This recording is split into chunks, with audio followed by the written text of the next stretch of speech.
बोल गुरुदेव महाराज की जय। गुरु वचनों को रखना संभाल के, एक एक वचन में गहरा राज है।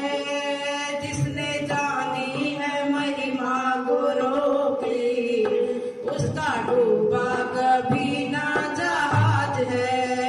गुरु वचनों को रखना संभाल के, एक एक वचन में गहरा राज है। जिसने जानी है महिमा गुरु की, उसका डूबा कभी ना जहाज है। गुरु वचनों को रखना संभाल के, एक एक वचन में गहरा राज है। जिसने जानी है महिमा गुरु की, उसका डूबा कभी ना जहाज है। उसका डूबा कभी ना जहाज है। वो दीप जले और अंधेरा मिटे ना, ऐसा कभी नहीं हो सकता। दीप जले और अंधेरा मिटे ना, ऐसा कभी नहीं हो सकता। ज्ञान सुने और विवेक न जागे, ऐसा कभी नहीं हो सकता। ज्ञान सुने और विवेक न जागे, ऐसा कभी नहीं हो सकता। इसकी रोशनी ने रोशन जहान है, ये फरिश्ता बड़ा ही महान है। जिसे जानी है महिमा गुरु की, उसका डूबा कभी ना जहाज है। गुरु वचनों को रखना संभाल के, एक एक वचन में गहरा राज है। जिसने जानी है महिमा गुरु की, उसका डूबा कभी ना जहाज है। बीज पड़े और अंकुर ना फूटे, ऐसा कभी नहीं हो सकता। बीज पड़े और अंकुर ना फूटे, ऐसा कभी नहीं हो सकता। कर्म करे और फल ना भोगे, ऐसा कभी नहीं हो सकता। कर्म करे और फल ना भोगे, ऐसा कभी नहीं हो सकता। करने में तो होशियार है, फल भोगने में तो लाचार है। जिससे जानी है महिमा गुरु की, उसका डूबा कभी ना जहाज है। गुरु वचनों को रखना संभाल के, एक एक वचन में गहरा राज है। जिसने जानी है महिमा गुरु की, उसका डूबा कभी ना जहाज है। ठोकर लगे और गुरु ना संभाले, ऐसा कभी नहीं हो सकता। ठोकर लगे और गुरु ना संभाले, ऐसा कभी नहीं हो सकता। अब हम पुकारे और वो ना आए, ऐसा कभी नहीं हो सकता। अब हम पुकारे और वो ना आए, ऐसा कभी नहीं हो सकता। उसके हाथों में हाथों को सौंप दे, वो तो हरदम ही तेरे साथ है।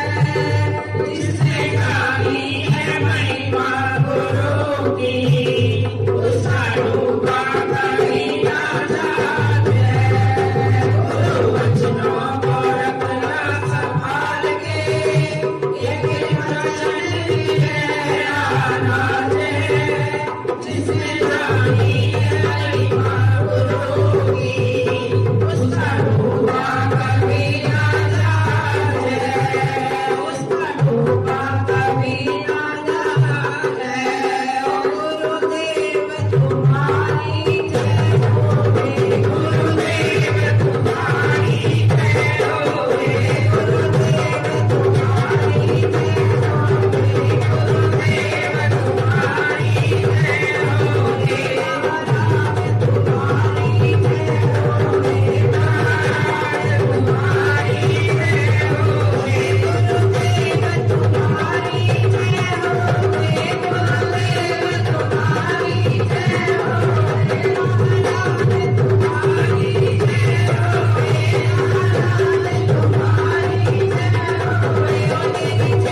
महाराज सत्संग करते हैं, वहाँ पे अवश्य ही भगवान आते हैं, इसमें कोई संदेह नहीं है। कोई भी कथा हो जो दिल से की जाती है, जो भाव से की जाती है, भगवान वहाँ पर प्रकट हो जाते हैं। एक नगरी में बहुत ही गरीब व्यक्ति केवट का काम करता था। केवट का काम मतलब नदी नाव से पार कराता था इधर से उधर, तो उसको केवट बोलते हैं। नाम नहीं बोलते ऐसे व्यक्तियों का जो छोटे काम करते हैं, बहुत गरीब बेचारा। क्योंकि भाई देखिए गरीबी भी है ना एक अभिशाप है। जो व्यक्ति गरीब है उनको पता है कि गरीबी कितना बड़ा एक तरीके से पाप है, और जब उन गुरु का आशीर्वाद होता है वो हट जाती है। बड़ा गरीब व्यक्ति, और उसकी एक बेटी वही उसी के साथ रहती थी, क्योंकि उसके माँ बाप तो चल बसे थे और उसकी पत्नी भी चल बसी थी, और वो धीरे धीरे जवान हो गई। तो वो व्यक्ति सोचता है, केवट सोचता है, क्यों ना मैं इसकी शादी कर दूं और मैं भी फ्री हो जाऊंगा, क्योंकि भगवान की थोड़ी सेवा कर लूंगा। भगवान का कार्य भी मुझे करना है। पूरी जिंदगी मैंने व्यक्तियों की सेवा की है, केवट का काम किया है। तो पैसे तो उसके पास थे नहीं, तो एक सेठ जी से गांव में ही मांगने चला जाता है, अच्छा सेठ जी मुझे पैसे दे दो, अपनी लड़की की शादी करनी है। क्योंकि सभी जानते हैं कि भाई लड़की की शादी में बहुत पैसे लगते हैं, मान सम्मान करना पड़ता है, तो हाथ में 2 पैसे चाहिए। तो इस प्रकार सोचकर सेठ जी के पास चले जाते हैं और कहता है मुझे 50,000 रुपये दे दो, मैं अपनी लड़की की शादी कर दूंगा, और जैसा भी मुझसे बन पड़ेगा मैं आपके लौटा दूंगा। क्योंकि केवट को नगरी में गांव में सभी जानते थे कि ये बहुत अच्छा व्यक्ति है, जो इसने कह दिया वही कर देगा। क्योंकि उसको जानने के बाद सब सोचते हैं, क्योंकि इंसान की किसी की अच्छाई पूरे गांव में पूरी नगरी में आ जाती है।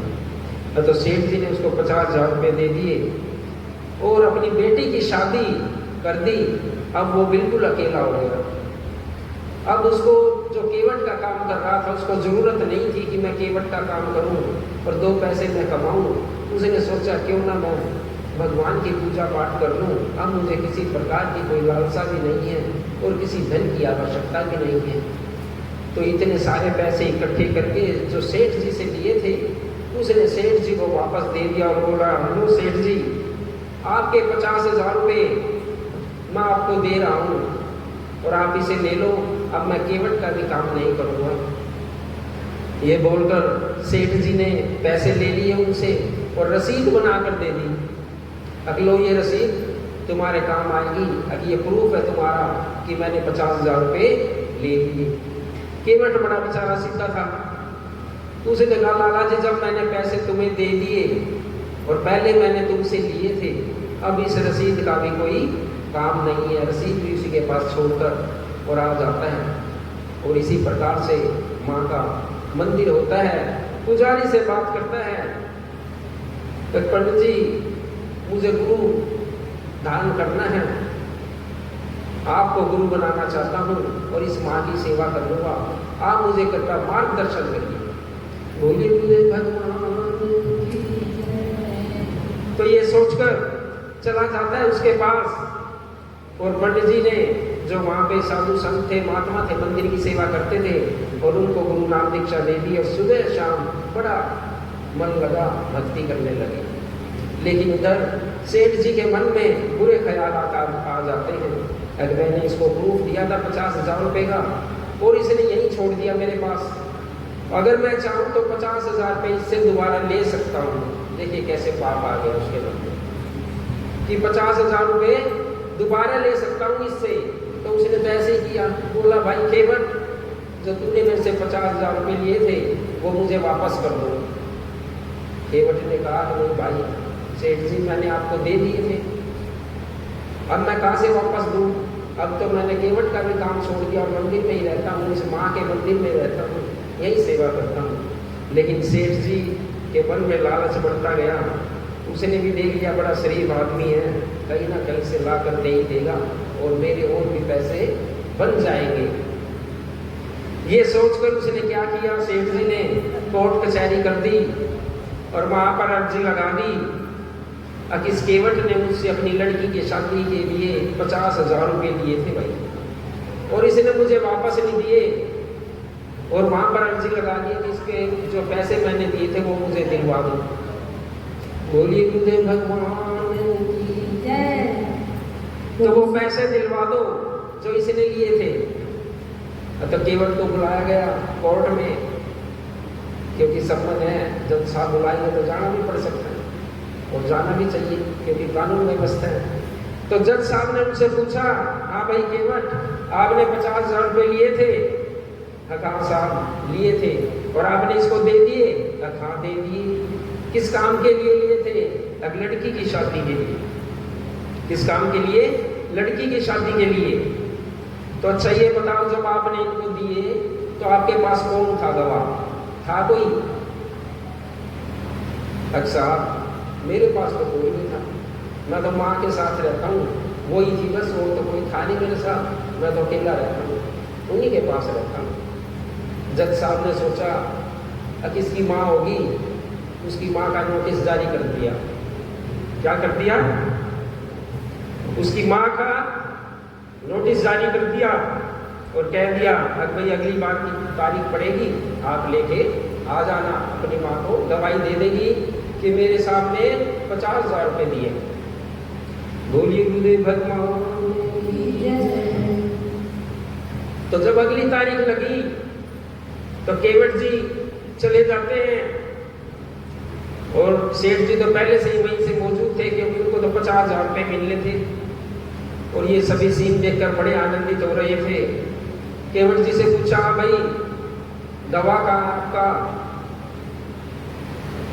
महाराज यही होगा, आ जाएगा, आप आवाज लगाओ।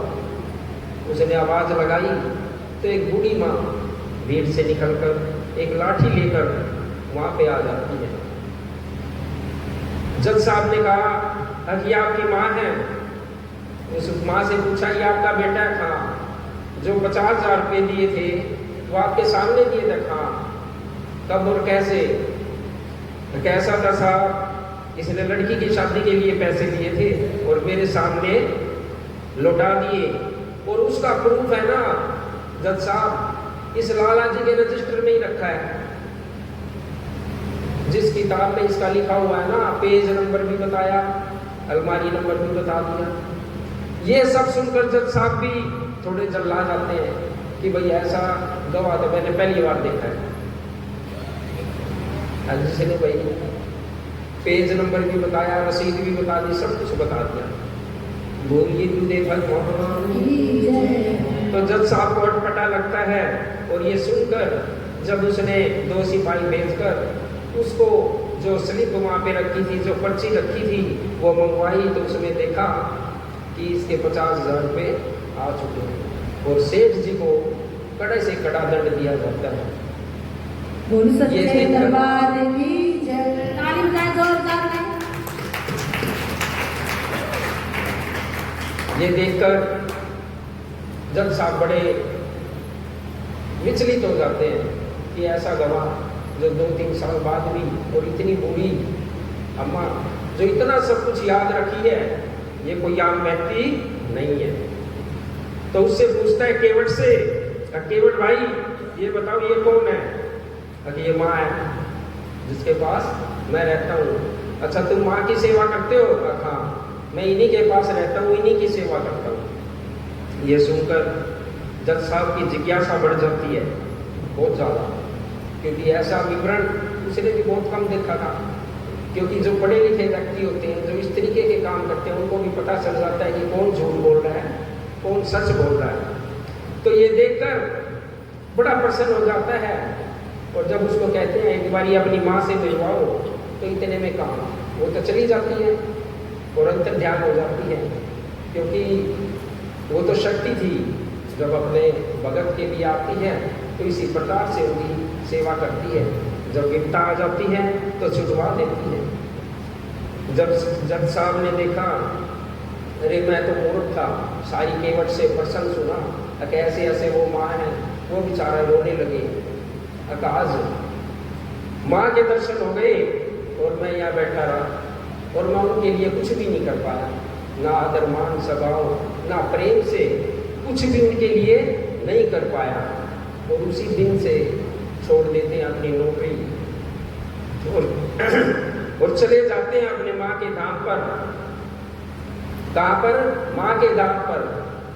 क्योंकि जिसको दर्शन हो जाते हैं ना, उसकी अंतरात्मा खुल जाती है। और रोज की रोज एक दिन चढ़ाई करना और एक दिन उतराई करना, और वहां पे बैठ जाते और अंदर नहीं जाते। मां से बाहर से ही अरदास लगाते हैं कि जब आपका मन करे मुझे बुला लेना, क्योंकि मैं तो बड़ा दुष्ट हूं। आप मेरे पास आए और मैं कुछ नहीं कर पाया, अब मैं रोज आपके पास आता हूं। जब आपका मन करे तो बुला लेना। बोलिए गुरुदेव भगवान की बोल साचे दरबार की जय, बोल गुरुदेव महाराज की जय। तो देखिए इस प्रकार से ताली बजाएं।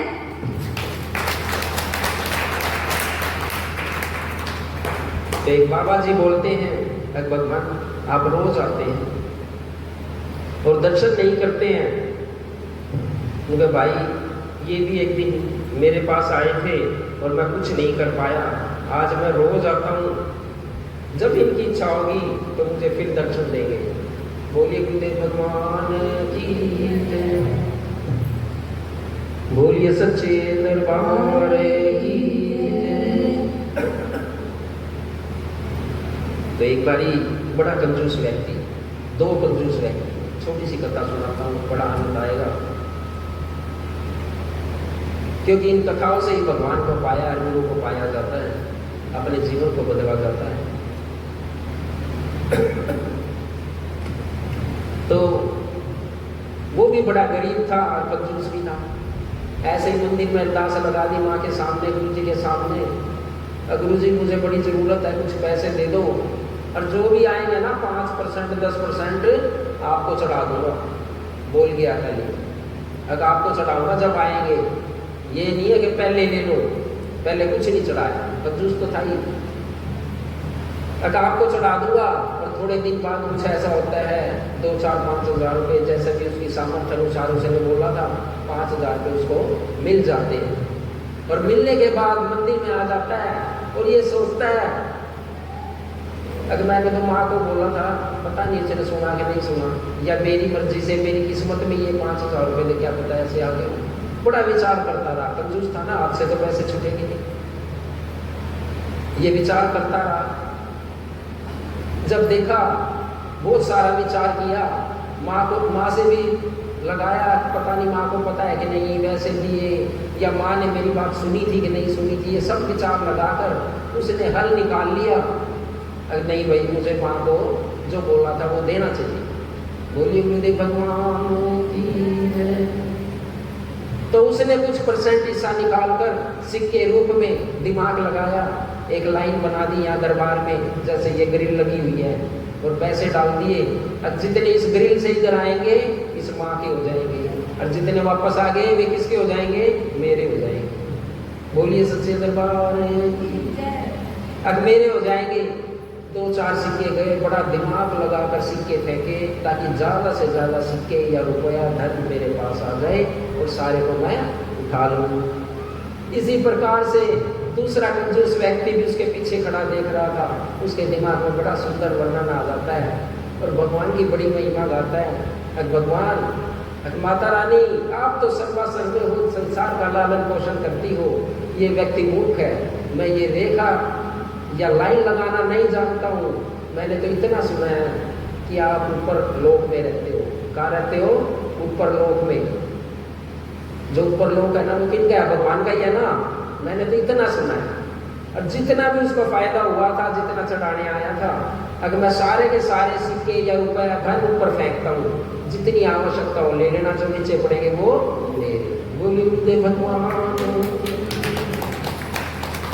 सभी अगर दोनों हाथ खड़े करो, जोर से ऊपर हाथ खड़े करो। कौन ऐसी मन्नत मांग कर इस तरीके से दान देता है? हाथ खड़े करो जो ऐसे दान देते हैं, कंजूसी करते हैं दान देने में। सारे करते हो? बोलिए गुरुदेव भगवान की। तो आइए माँ के भजन की तरफ चलते हैं। माँ को याद करो सब दुख मिट जाएंगे। सतगुरु को याद करो सब दुख मिट जाएंगे। सतगुरु को याद करो सब दुख मिट जाएंगे।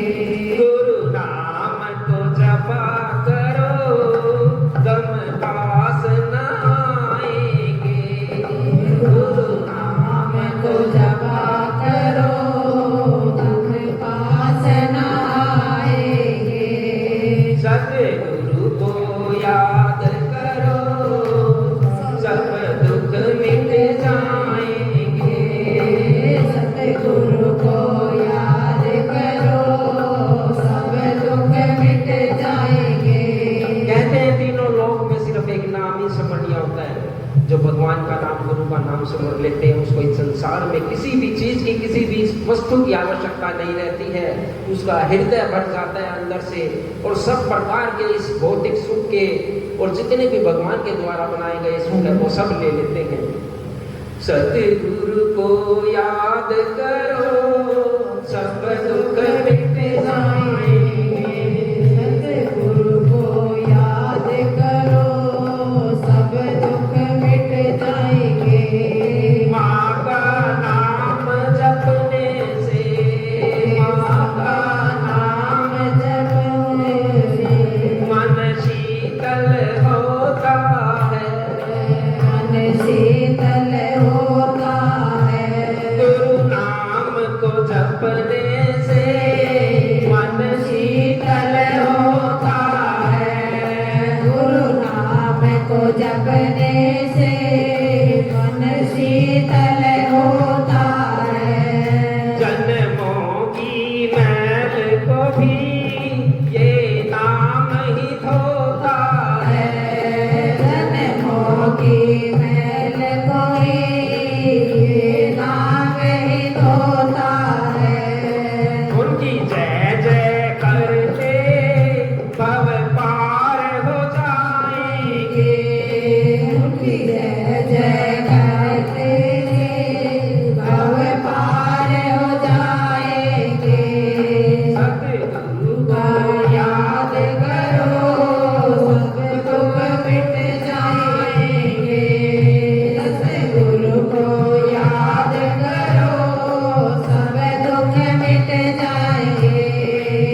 विश्वास कमजोर होना, इतनी शक्ति हमें देना माता। मन का विश्वास कमजोर होना, जपे नाम तेरा मैया, भूल कर भी कोई भूल होना, इतनी शक्ति हमें देना माता। मन का विश्वास कमजोर होना, शक्ति माता हमें ऐसा वरदान दो, जिंदगी भर तेरे गीत गाते रहे, गुनगुनाते रहे। शक्ति माता हमें ऐसा वरदान दो, जिंदगी भर तेरे गीत गाते रहे, गुनगुनाते रहे। जो भूले हुए राह भटके हुए, उनको महिमा तुम्हारी सुनाते रहे, गीत गाते रहे। जो भूले हुए राह भटके हुए, उनको महिमा तुम्हारी सुनाते रहे, गीत गाते रहे। जीना या मरना या, तेरे सिवा जाना कहाँ। जीना या मरना या, तेरे सिवा जाना कहाँ। जय शेरा बालिका। परेश हार पहनाकर जोरदार ताली के साथ स्वागत करें।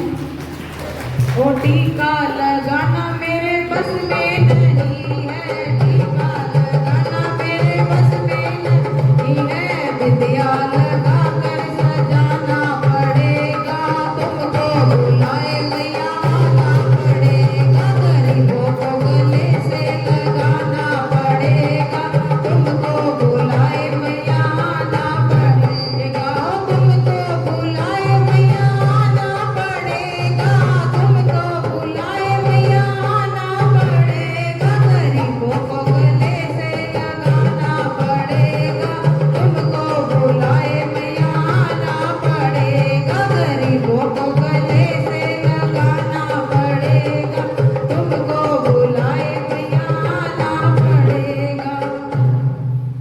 माँ मुकुट ग्रहण कर रही है, सभी भगत जोरदार ताली के साथ स्वागत करें। हारे पहनाना मेरे बस में नहीं है, हारे पहनाना मेरे बस में नहीं है, माला पहना के सजाना पड़ेगा, तुमको बुलाए मैया आना पड़ेगा, गरीबों को गले से लगाना पड़ेगा, तुमको बुलाए मैया आना पड़ेगा, तुमको बुलाए मैया आना पड़ेगा, तुमको बुलाए मैया आना पड़ेगा, गरीबों को गले से लगाना पड़ेगा, तुमको बुलाए मैया आना पड़ेगा।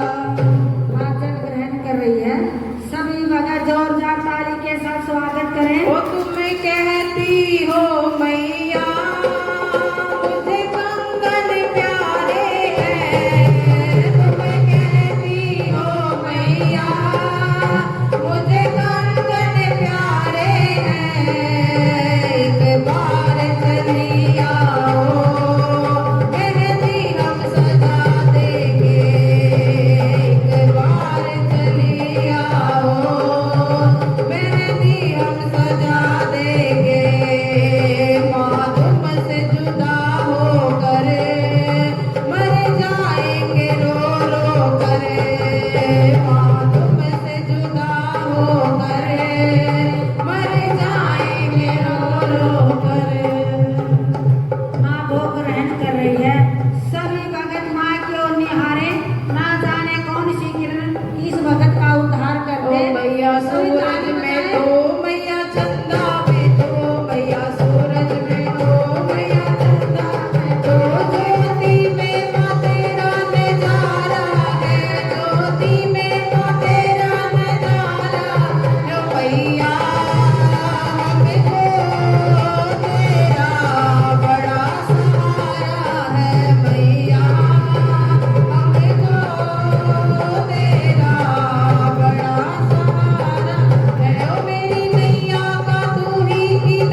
जो होता